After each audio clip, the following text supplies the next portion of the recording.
Welcome to the Word Podcast. The Lord God has given us His Word.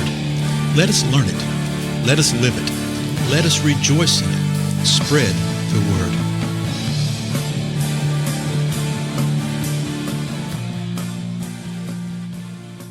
Blessings, everybody. This is Dale. Thank you so much for joining with me today on the Word Podcast. We have resumed the new book, the book of Daniel, okay?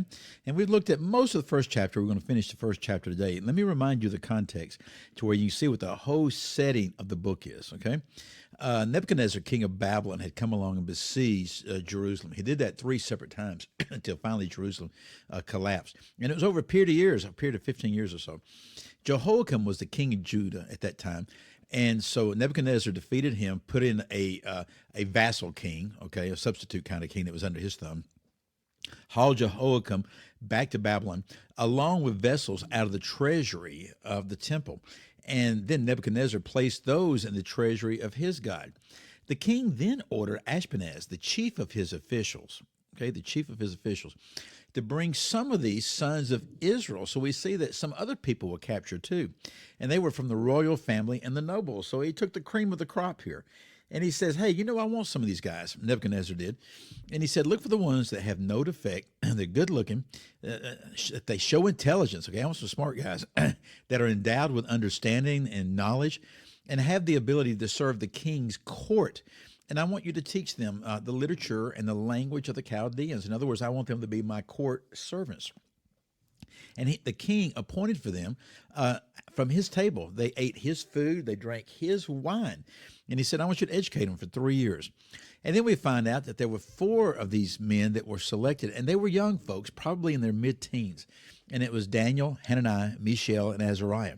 Well, the first thing that the commander of the officials did was give them new names. Gave him Babylonian names. Daniel's was Belteshazzar, Hananiah's was Shadrach, Mishael's was Meshach, and Azariah was Abednego. But Daniel, when he found out what was going on, he determined and made up his mind that he wasn't going to defile himself with the good food from the king, because he didn't know where that food had come from. He didn't know if it had been offered to some pagan god or what. So he approached the commander of the officials, and he says, man, the commander of the officials says, I don't want to lose my head over that whole thing, And that commander of the officials, I'm assuming that's Ashpenaz, the chief of his officials that we saw in verse 3. Well, he says, I don't want to do that. Well, then Daniel says something to the overseer, whom the commander of the officials had appointed over Daniel. So this is the immediate guy over Daniel. And Daniel says, hey, put us to the test. Let us just eat vegetables, and then you compare. Well, the guy did it. And Daniel and these 3 were much stronger after 10 days. Now, we pick up the story in verse 17. As for these 4 youths, God gave them knowledge, intelligence in every branch of literature and wisdom. Daniel even understood all kinds of visions and dreams. So you see that it's God that gave them this, okay? Again, we saw that earlier, that God gave them knowledge, intelligence, and every kind of literature and wisdom. And he also granted unto Daniel understanding of all kinds of visions and dreams. Verse 18. Then, at the end of the days, when the king has specified, remember those 3 years which he'd specified, for presenting them, the commander of the officials presented them before Nebuchadnezzar. A little graduation here, right? Verse 19. The king talked with them, and out of them all, not one was found like Daniel, Hananiah, Mishael, and Azariah. So they entered the king's personal service. So this confirms what we had thought earlier, that there was a group of these young men. It wasn't just these 4 right here, but there was a group of them that had been trained, that had undergone some things. It was confirmed when we saw the whole thing of the menu that they were eating, right? Because they were being compared with others. So there's a whole group of men here. When it's all said and done, at the end of a 3-year period, they're brought before the king. And the king talks with them. And he finds out that there's not any that compare these 4 right here. So verse 19 tells us they entered the king's personal service, not only to serve the court, okay, the various things overall, but his own personal service. So what you're going to see in the book of Daniel, we already see from this moment right here, is that Daniel winds up being at the right hand of the seat of power. And Daniel is a phenomenal book to learn and to see how one can be a true believer, can follow the word of the Lord and the ways of the Lord in the midst of a pagan society, in the midst of unbelievers, and that you can do so without compromise. It shows how such a person is actually exalted within a kingdom of unbelief. Okay, we're going to see that. Now, the last two verses, verse 20. As for every matter of wisdom and understanding about which the king consulted them, he found them 10 times better than all the magicians and conjurers who were all in all his realm. So he finds these four guys 10 times sharper.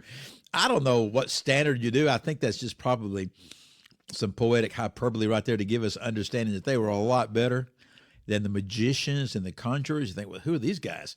Well, you're going to see them a lot in the book. The magicians are literally diviners. They're astrologers.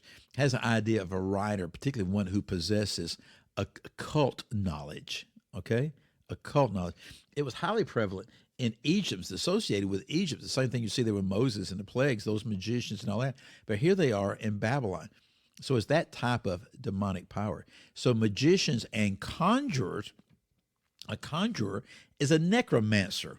Wow, how does that help? Or an enchanter, an astrologer. It's one that has the ability to call forth from the dead. Sometimes it's translated as exorcist. It's one that has the ability to manipulate and call forth spirits. It's a conjurer of spirits. And so what's being said here is that the wisdom and the understanding of these four was far better than all the magicians and conjurers that were in Nebuchadnezzar's realm. Well, how could that be? Well, think about it for a moment, okay? Because their wisdom and their understanding and their knowledge was given by God. Remember we saw that? It was given by God. This other is demonic, is not of God. Now, the last verse of the first chapter, Daniel chapter 1, verse 21. And Daniel continued until the first year of Cyrus the king.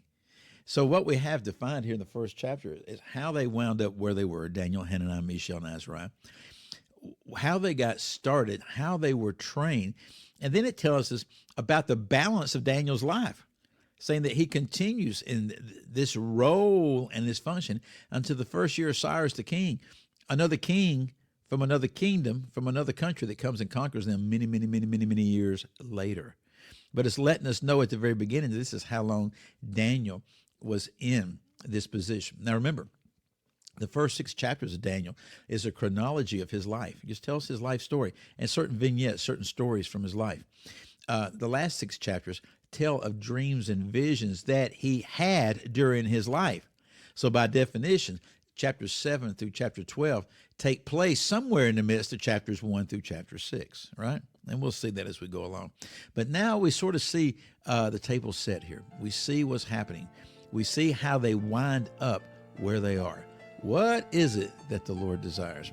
Well, we'll continue in the next episode. Again, I'm Dale. Thank you so much for your faithfulness. Thank you for sharing. I can always tell when you share stuff, I'll mention it. And we'll have a spike here. We had a major spike over the weekend of people listening and participating. So continue to encourage folks to join us, and I'll see you in the next episode.